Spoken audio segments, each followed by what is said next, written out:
Kamusta mga ka-strong brothers? At ngayon ay ipapakita ko ang aking ginawang highway po sa aking sariling kadakrap. Ito po ay tinatawag ko pong kadakiro. At kung napapansin niyo po ay gawa na po yung ibang parts. Ito po ay nagawa ko po ng hindi ko po siya nare-record. Kaya ngayon ko lang po na-record. Bawi na lang po ako next time. Gagawa po ako ulit ng bagong highway.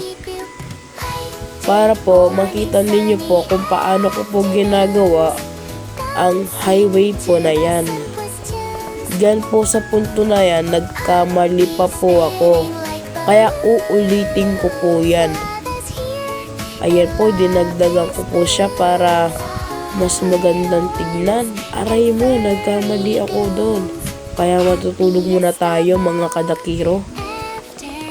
Ito po talaga yung kadakiro season 1 ko po yan. Yung kadakiro naman po, yung kadakiro 2 ay naka-creative po ako doon. Hindi ko po yung binablog masyado. Yung pinakita ko pong kapilya po ng Iglesia ni Cristo, yun po yung kadakiro po. Pang creative lang. Pero ang pinaka ginagamit ko po talaga ay itong kadakiro 1 po talaga. Kasi po, eto po yung nakasurvival. At gustong gusto ko po yung nakasurvival dahil feel ko totoo itong ginagawa ko.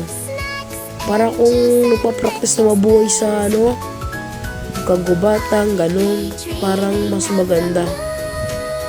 Pwede ka rin magpakain ng wolf. Pakainin mo sila ng boto.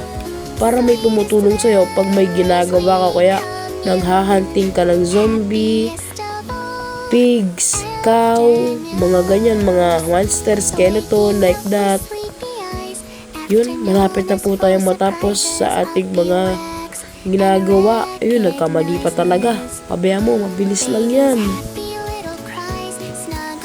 Mamaya po ay first time ko na lang po talaga maka-creative tong kadakiro ko po. Ayoko po talagang kine-creative tong kadakiro 1. Kasi po talagang sinosurvival ko lang po. Para po sa inyo, magka-creative po ako para ipapakita ko lang po yung itsura po ng aking ginawang highway.